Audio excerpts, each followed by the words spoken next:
Igbo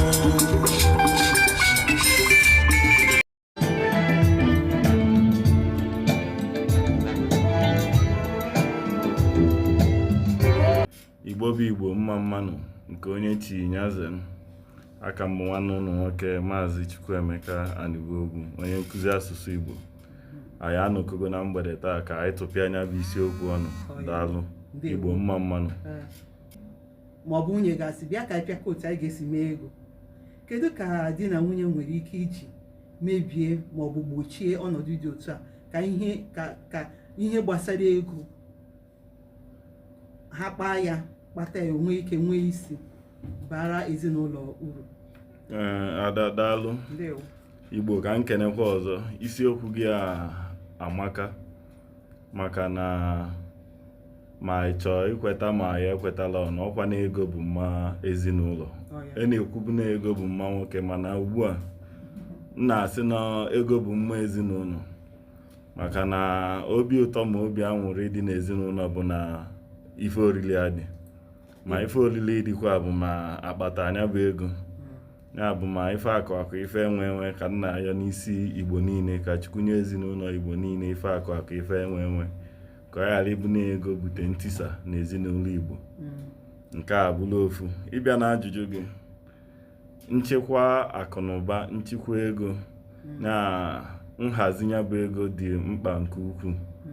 Na mbido okwu gị, ịtụnyego anyị azụ nke ukwuu, maka na ife na-ebute ọgbaghara n'ezinụlọ bụ akpali aka nkata.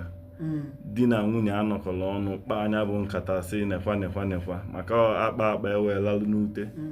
Akpali aka nkata dị buli ya n'obi ka ọ were aka ya, ma nwunye che na onwe ebe ọ dobe ego ọ na-achọrọ iwepụta, mana akpa aka nkata malụ nekwa ka nra, nekwa nke dị ugbu a ka anyị esi wee mịa.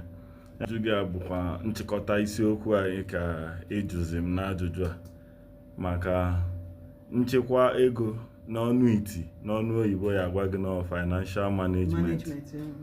Ya bụ onye pụtagolo si na ka ọ chịkwa ego ya, ma ka ọ were ego ya tụọ atụmatụ dị ọnụ ọ chọọ afọ na-abịa ka ọ lụba ụlọ elu. Na-enwe ego mmapụta maka mberede. Ya ka nne onye ọbụla kwadogo olu si na ọ ya enwe ego mberede. Ị nwere ike na-eje ebe ị na-ebute simenti akpọba gị n'ụlọ akwụkwọ, ebe ị na-ebute simenti akpọba gị n'ụlọ ọgwụ, eyi eji na mgbagbu ya lọgụ. Ọkwa anyị ncha nọ n'ofu obodo a, ije gbaa mmiri eji anya ụgbọala ka ị na-cheta azụ ka ị gbakwa ọzọ, efu na ọbụ ọzọ ife ịgbagbu ịgba, mana ị ya agbanụ, ị ya anyanụ, ị ya aga ebe ị ya aga.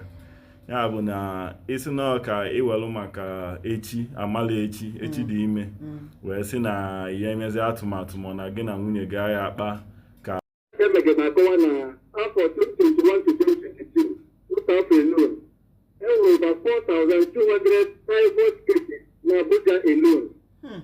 Research emege na-egosi na ụfọdụ alụkwaghịm a ihe bụ ya nọ ihe gbasara ego tupu aga ese ego anọ egeji anyị eme ya ọzọ ebucha nsogbu ahụ.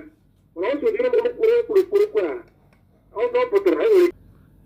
Igbo bụ Igbo, na nchịkọta ntị m akalọ nke ụnụ, anyị ekwugo onye bụ okwu ka ọra na mma, ndị kpọọ etinyekwugo ọnụ.